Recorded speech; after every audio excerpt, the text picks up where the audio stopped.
Sagittarius rising.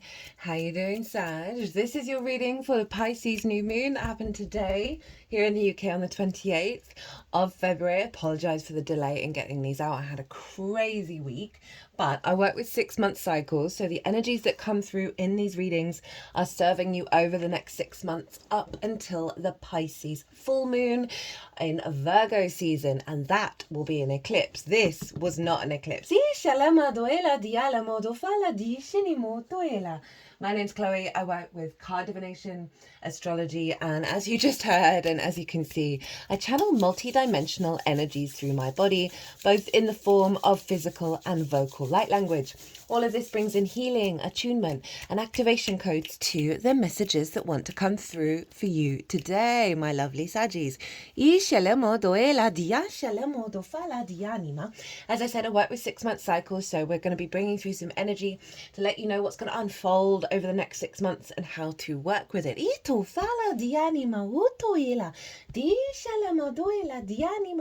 This wasn't an eclipse, but it was still working with the energy of the North Node. It's kind of like a prelude, right? The setup for the eclipse cycle.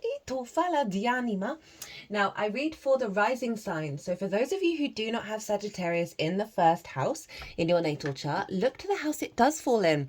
Look to the themes of that house, and you want to apply those themes along with all the other meaning you've got going on in the sign of Sagittarius to the messages that come through in this reading. It will be as if that Sagittarius energy has now energetically moved to the first house. So the astrology for the rising sign will always still link in. You just got to add on your own natal chart meaning on top of it. For example, I've got Sagittarius over in the 5th house, and I have Uranus there. So I'd apply the themes of the 5th and the meaning of Uranus to the messages that come through in this reading. As always, take what resonates, leave what doesn't.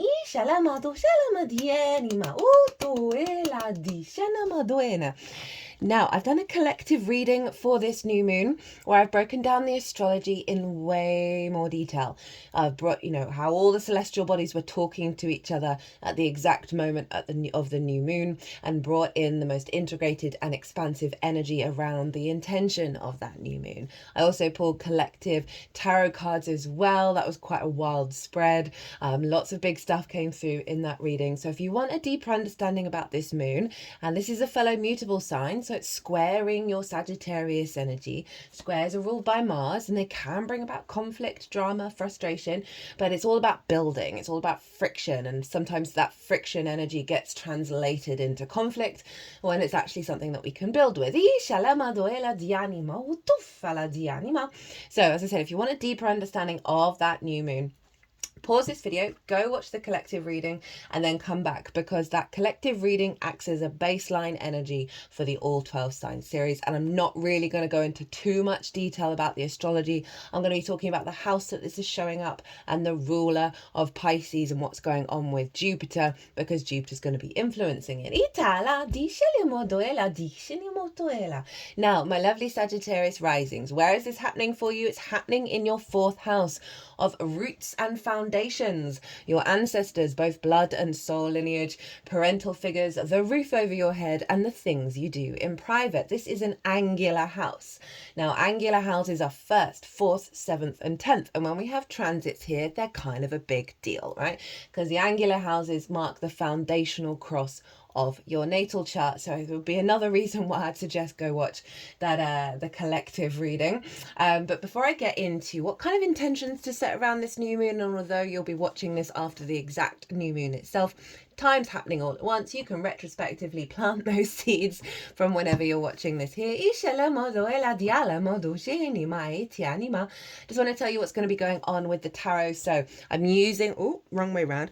I'm using this new deck that arrived a couple of days before I started doing the All 12 Signs series. It's the John Bauer Tarot. It's all the decks that I'm using in this reading are in the description box. And it's got some very fantastical, very imaginative images. And I'm really leaning into interpreting those at the moment. This is the first time I've used a non-Rider-Waite-Smith deck on this channel as the main tarot deck. And that's because we're dealing with Pisces energy, which is more imaginative. It is more, that sort of intuitive synchronicity energy. So I'm leaning into that first, and then I'll reference obviously the what suit it is, major arcana, the overall themes of that. But I'm really been enjoying tapping into the imagery, and it's been quite, the synchronicities for this transit series have been wild, which is not surprising given that we're dealing with Pisces energy here. Just had to pause for a second, Sagittarius, because the person that I lived with turned up with loads of flowers to put in hanging baskets, which is very appropriate given we're going to be talking about the home.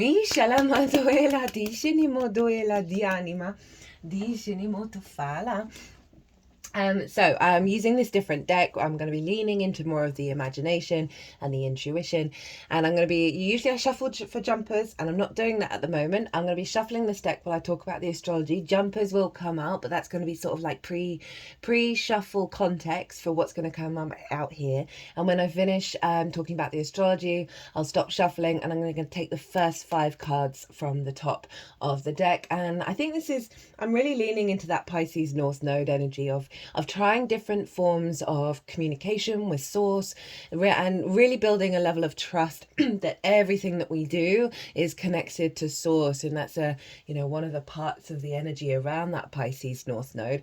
And so if you use cards or forms of divination, we're heading into new territory, so I would just say it's a really great thing to be playing around with different forms again, so it allows you to trust every moment of your life. So 4th house energy, new moon in the 4th. Well, setting new intentions around your foundational energy, your figurative root system. I've got the 10 of Swords, leaving behind things that have kept you feeling stuck and limiting beliefs, right? And so often, and then we had the High Priestess, so getting out of the mind and leaning into excuse me, in the knowing that you're drawing towards you that which, gives you abundance, rather than the restrictions of the mind.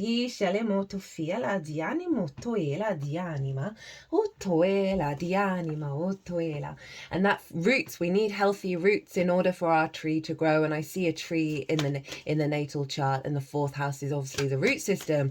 So you can set new intentions around reconnecting back to the truth of your root system rather than the conditioning. We can have a lot of trauma in the 4th, what with the ancestors being there and the parental figures. That's one side of it. There's obviously a lot of wisdom there, and a lot of strength, and a lot of support of all the spirit team behind you, all your ancestors wanting you to thrive in this lifetime.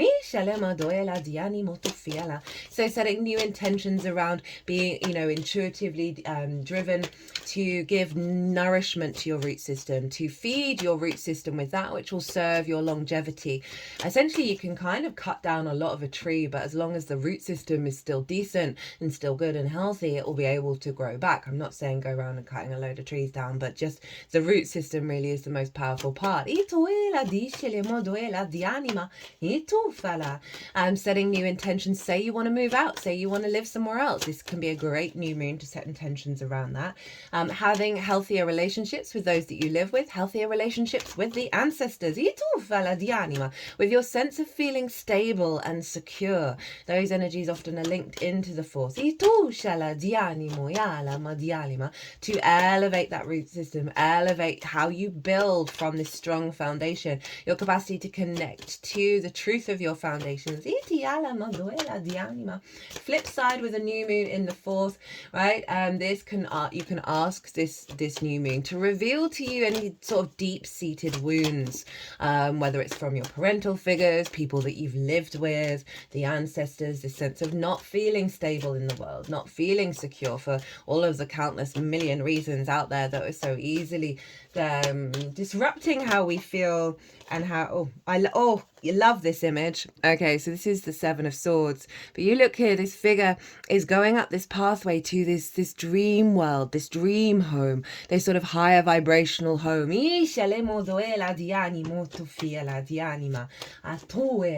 So yeah, helping, you can ask them, this moon, to reveal things that are perhaps very deep rooted within you that you may not consciously be aware of, in order to do some really powerful healing over this. If you've got some difficult relationships with parental figures, you can set intentions around working with that. I've got the 5 of Swords and the 8 of Pentacles, working through conflict.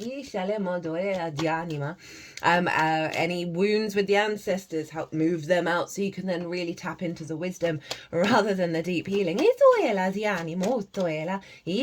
you want to get some stuff done in the literal house, this is a great new moon to set intentions around that. But overall, like, I really find setting the intention of establishing a strong foundation that serves your longer term goals in this incarnation is a great intention to set around this new moon.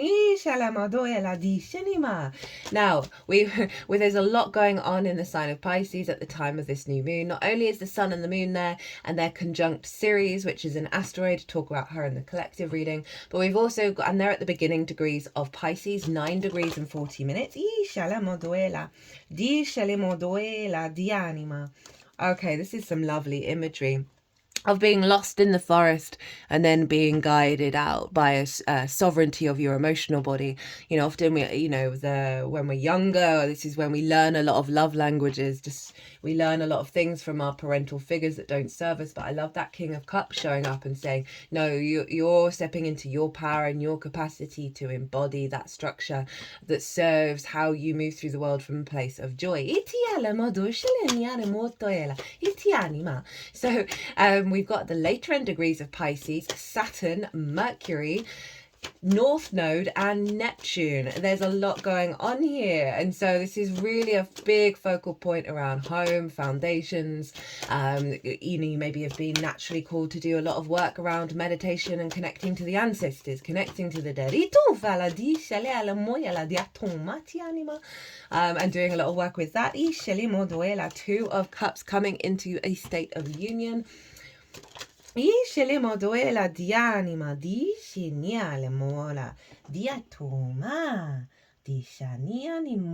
we got the moon. This is a Pisces energy of you going your own way, but with the strength of the ancestors that are guiding you.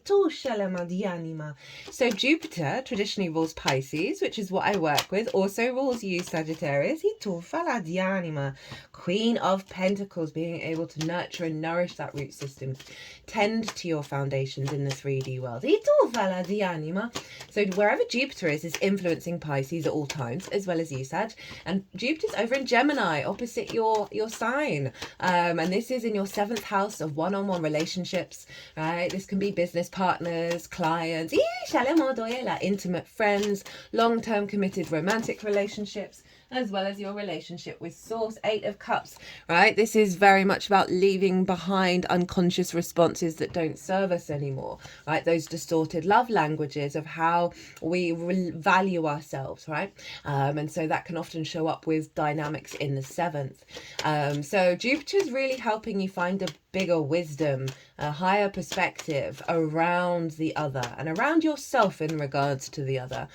Jupiter in the 7th can also see a stronger connection to source and being able to get a lot of downloads around bigger perspectives, finding abundance. Speaking of source and us, right? Of an awareness of, as well as just, as I said, finding more space. Got the 10 of Wands, right? So letting go of some burden around, as I said, we can pick up a lot of love languages in our early years that we then recreate one-on-one with people. And that 10 of Wands feels like a closing out of a cycle of perhaps you had a parental figure that never really stood in their own power with the other. And gave, and then you took that on, and it just sort of recreated a cycle of inequality. Remember, we got that 2 of Cups, which is all about equality. So Jupiter's influencing this new moon of wanting to bring in more abundant faith, abundant and trust and this sort of knowing and this higher perspective around the other and infusing it into your root system. That 10 of Wands feels like releasing a lot of, it's very karmic energy, releasing a lot of ancestral as well as parental distortions, that's allowing you to be free and reconnect back to source. That's giving you this real boost of magic in your home, magic in your root system, that's allowing just a more connective dynamic to show up with the other. For some of you, in terms of work, if you work from home, this and you've got, you know, sort of one-on-one clients, this could definitely see an increase in that and a fresh new relationship when it comes to that, and finding more flow and more imagination and playfulness with all of that. Now, Sag, if you haven't caught the Pisces North Node, Virgo South Node transit series, where I really break down the sort of the themes of how to work with this eclipse cycle. And this is squaring your Sagittarius energy, and squares are ruled by Mars. They can bring about conflict and drama and frustration, but fundamentally squares are about building. They're about building and manifesting in the 3D world. And that North Node in Pisces is building in your Sagittarius energy. So you might want to go watch that. As I said, it's in its own playlist. It's really easy to find. And so this moon, even though it's not an eclipse, it's still working with the North Node. All of this energy is funneling into your Sagittarius energy of your sense of self. So there's a real alignment here of sovereignty in the root system. King of Wands, as I say, sovereignty of your Sagittarius energy in the roots of how you build in the world. Here for it. Now, Mercury rules Jupiter. So Mercury's influencing Jupiter, which is therefore influencing this moon. 9 of Swords, right, with that Mercury's in Pisces. So it's releasing a lot of worry and fear and not being able to be in the now, right? And that feels very ancestral. That feels like perhaps you had a parental figure who worried all the time, regret about the past, and was then worrying about the future, and there was just constantly things that they found to worry about, and their nervous system was really dysregulated, which then dysregulated you, because Pisces in the 4th means that Pisces cannot sometimes not have very good boundaries. It can be very all-encompassing, and so you would have absorbed all of that.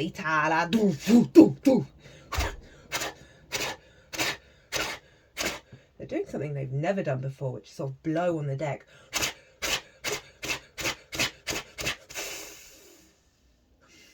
I feel like that's clearing that energy that I just spoke about, and helping sort of just close it off from your nervous system, right?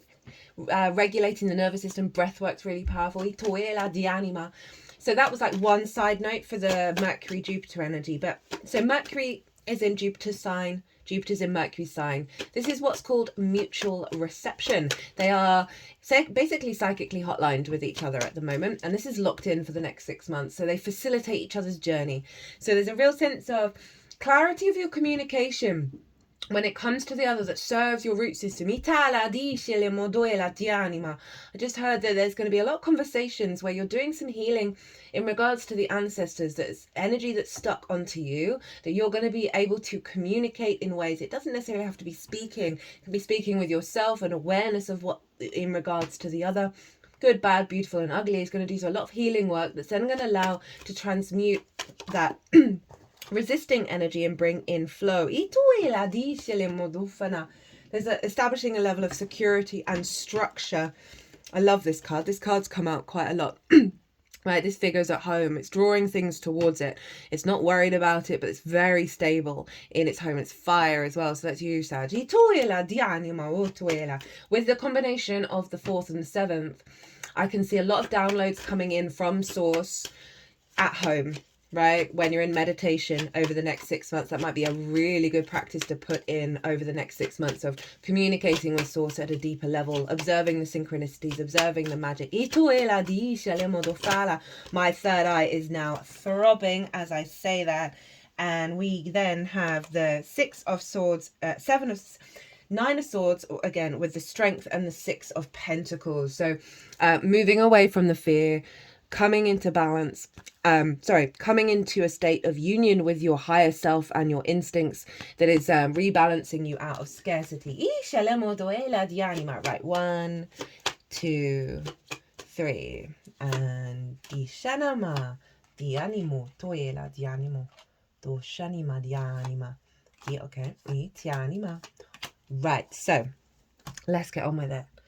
So this is the root. No, sorry, I do apologize. My brain is I'm feeling quite floaty, which is not surprising given I'm sort of embodying the Sagittarius rising energy, bringing Pisces into the 4th house of yeah, really allow yourself to float in your meditations. Right, this is the core intention that this moon is bringing in that's going to unfold over the next 6 months. This is what cycle is closed out in the lead up to this new moon. Doesn't have to be negative. It's just a cycle that's being closed out. The root energy for the core, the crown for the core, and then how to work with it. So let's see what's the core intention of this new moon that's going to unfold over the next 6 months that you can apply to all the synchronicities and all the details of your own personal life. Oh, she came out in the pre-shuffle. That was, I think, the second card that came out. The High Priestess. Ooh, this is a beautiful energy. This feels like, having salt baths at home, being in your cave, not your ocean cave, in the sense of solitude within yourself, right? And really tending to that frequency, tending to the undulating ocean within you, the imaginative space, the intuitive space, allowing the stillness, so it's a bit like I'm feeling like there's a cocoon, like this protective cocoon that's coming. I don't know why I'm going cuckoo, cuckoo, cuckoo, cuckoo.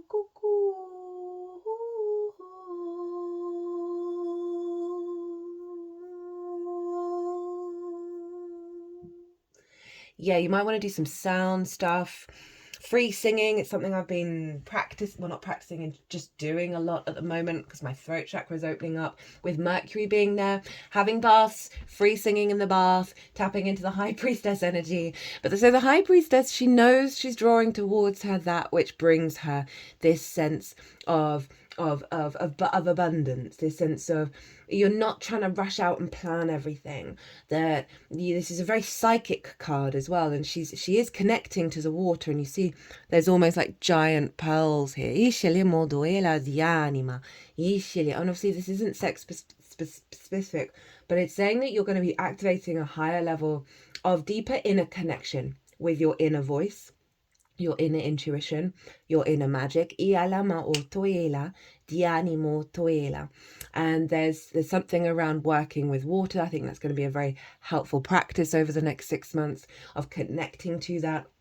But there's such a stillness here, and we're doing all that talk about the ancestors and the parental figures, and this very much feels like your capacity to work with that energy without diminishing your confidence in trusting your intuition, right? So the High Priestess is very chill in her own vibe, and it really feels like you're going to be able to embody that, even if there are disruptions, even if there is healing to do. That reflection in this pool that she's looking into, there's a real clarity of what's coming back. So it feels like to instigate this, right? To instigate this intention, if there are things that need to come up in order for your frequency, your vision of yourself to become clear. Thank you.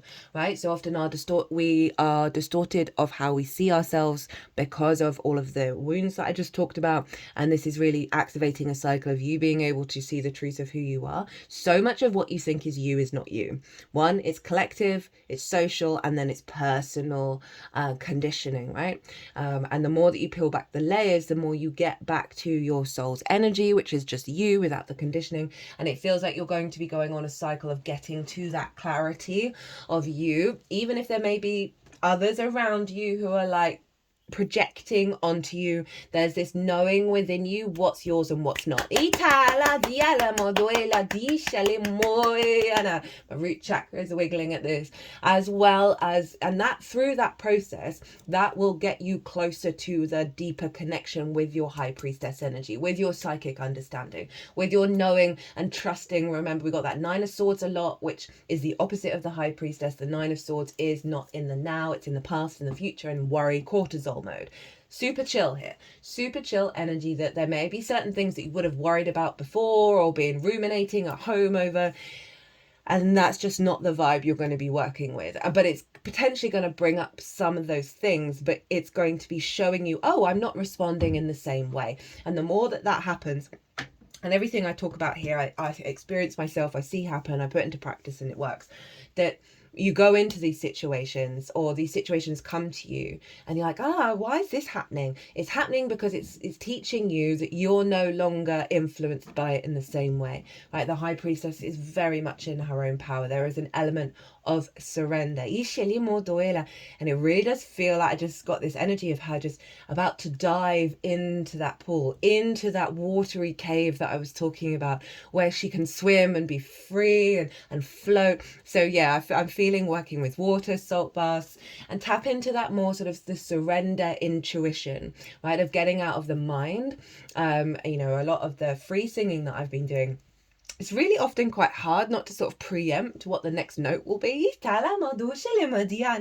It's just practice. It's just practice. Right. Okay. So let's see what cycle is closing out.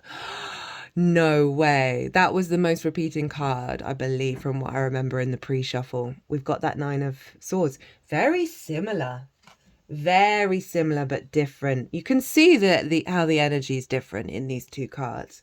Right, this figure is almost like the weeping willow at the side of this pool of water. This sense of grief, this sense of frustration, of anguish. This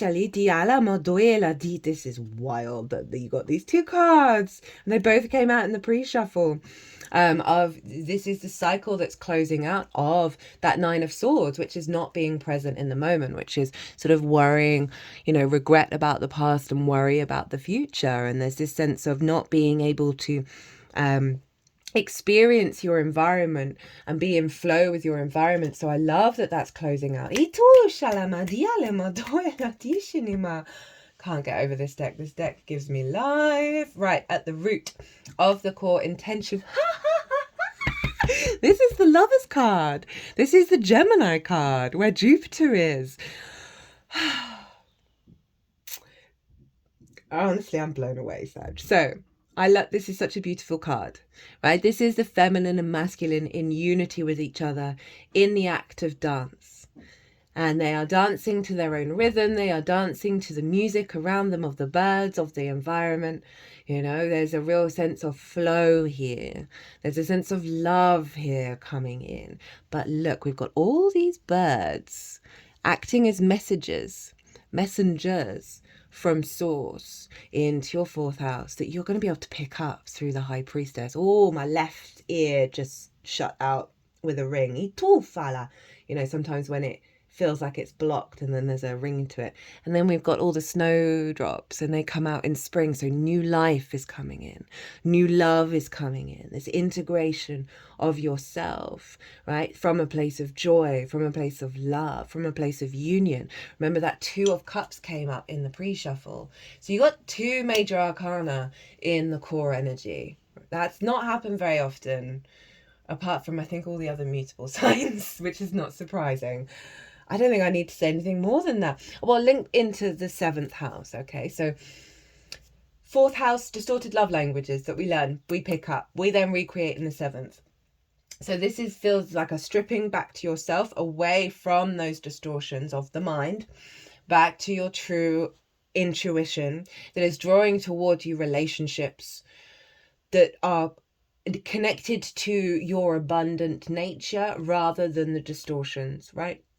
That doesn't have to be just romantic. It's friendship, important friends, you know, as I said, more clients could be coming in, and you're just sitting in at home knowing that you're going to get what you need. Oh, my left ear just went out again. Without the fear, without the worry. As well as your connection with Source as well. It's more playful, as Source is wanting you to tap into more joy and more love in your life. Right, at the crown. Ooh, we got the Knight of Swords. Let's zoom in on this one. Who is talking to the bird? Right, so this is so you're getting so many messages. This could be also messages coming from the ancestors, right? Coming up from the root, this love coming up, this support coming up. And remember the fresh new spring energy, vibrant new energy rather than a heaviness. And then the Knight of Swords is able to translate those messages via the High Priestess, and you're going to be able to take action on them. Look, it's got a bird in its hand. It's listening to it, right? It's receiving the wisdom. And it is, I just, you know, compared to the Rider-Waite-Smith, this Knight of Swords is so chill. It feels so serene. It's so at peace with the whispers, with the intuition. It's so in alignment. It's able to take action from those downloads, from those messages. And it's standing up very straight and very tall on this horse, right? Of you having a clarity of understanding how to take action based on your frequency. So there's a real connection to this very sort of soft, playful surrender energy that's in the crown. Is your capacity, why is this not standing up now? Your capacity to have the clarity to know how to then be in alignment with that in your actions and your there's lots of blue on there, and there's also some blue on here of the truth, right? In the way that you're perceiving your reality, rather than it being like this heaviness, this grief-stricken energy. There's a real openness and a lightness and a clarity of how you are aware and perceiving based on this new energy coming in your foundation. So it's helping you move out in the world from a place of clarity of your own truth and your own love and your own intuition. Right. How to work with this energy. We have the Ace of Pentacles. Okay, love this. So this little figure, right? I love this because aces are very fresh new energy.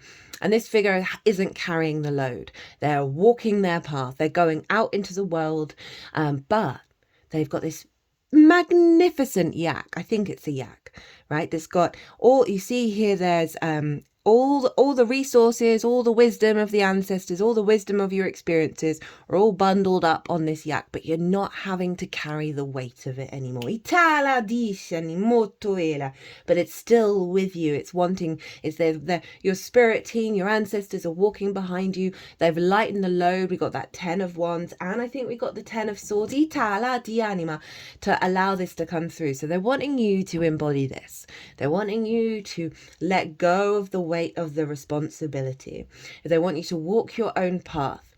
You know, it's fresh snow here. You're making your footprints on this path. The path hasn't been walked before. You're not being bound by the past, but you're taking the wisdom with you. You know, this is about, you know, viewing that home space, viewing that root system with fresh new energy, with new experiencing life at home, with this sort of seeing the world in fresh new eyes, seeing your home, seeing your root system with fresh new eyes, fresh new possibilities, fresh new experiences to come through.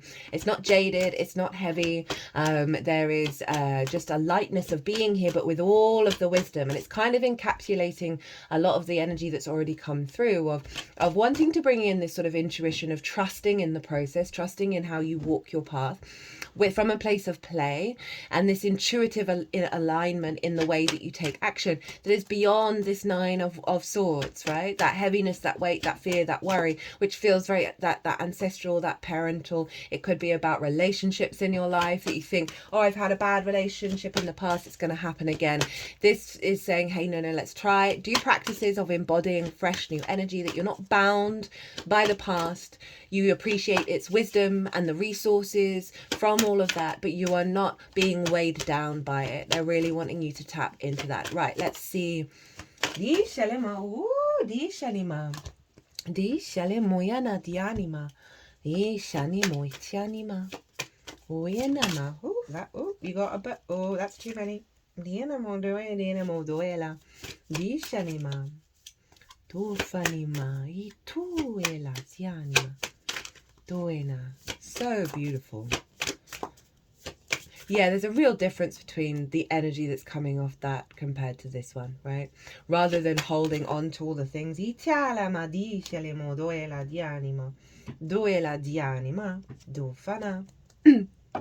And the lightness with this one.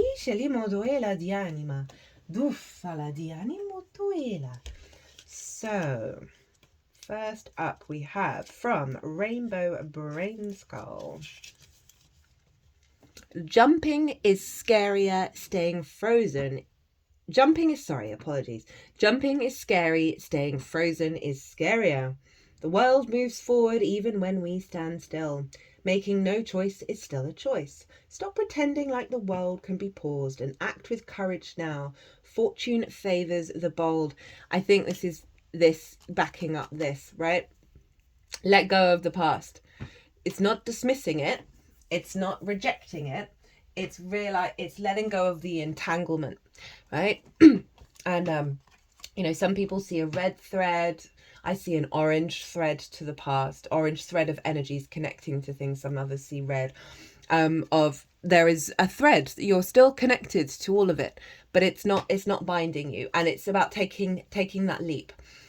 So doing those meditations, maybe those baths, those salt baths of cleansing this energy, cleansing any guilt or any shame about letting go of certain things. So often when we've experienced repeat cycles over and over and over again, there's an unconscious energy within us that's holding on, that's refusing to jump, right? But you consciously, maybe, okay, interesting. So I just sort of visualized jumping over open a door and jump over the threshold. Little things like that in the 3D genuinely do shift your frequency. Say you've got a parent who did you wrong, and I mean, in various scales, and you can't quite let go of it. This can be a really good thing because you're free. It's just that there's a stuck energy that's like death gripping and doesn't want to let go. But this energy is really saying that's not the vibes that surround you right now. They're asking you for play. They don't want you to be stuck in that pain anymore.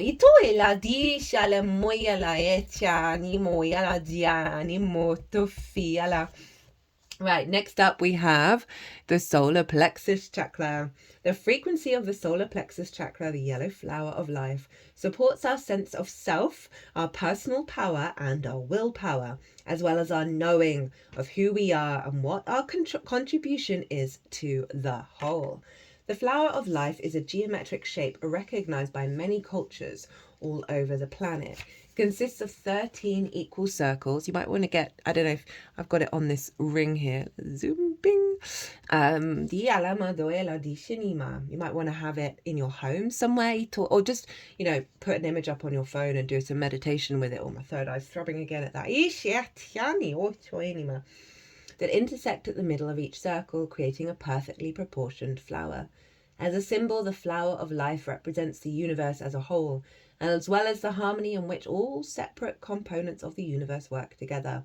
This beautiful pattern is often used to indicate our understanding of our connection as humans and as spiritual beings to the whole. The colour yellow is associated with the third or solar plexus chakra.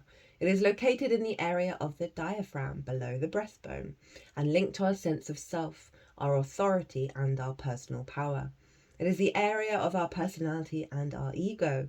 Yellow helps us to think clearly, increases our awareness, and stimulate our curiosity. It strengthens our vitality, our life force, and our energy. Its sense is sight. Try this.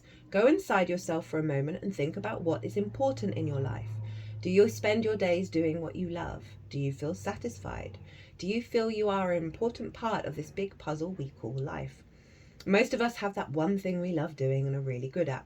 What is your one thing? Now, what this all feels like is the release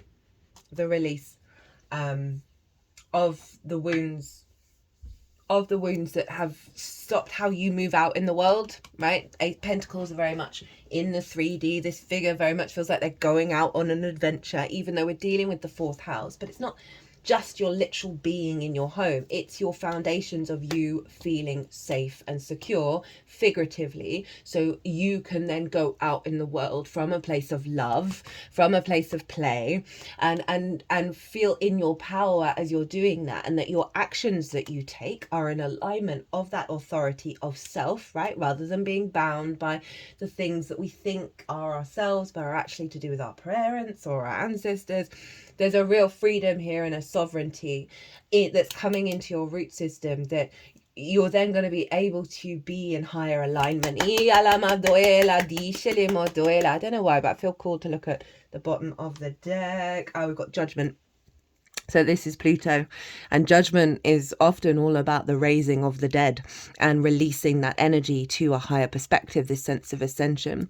But you see here, we've got these two shepherds with all their sheep, and there's a very 3D energy here with this 3 lot of angels, and this very much feels like that higher self energy, your spirit team, your support team, all, you know, helping you understand the 3D world and how to work with it and how to feed the nutrients and tend to the roots, right? This is you know, we've probably all been shepherds, but it's a very critical part of human civilization is the domestication of animals and the herding of animals. It's how we populated the world, that there's something very deeply connected to a core root system within you that's allowing you to travel and feel supported in that sort of higher energy. You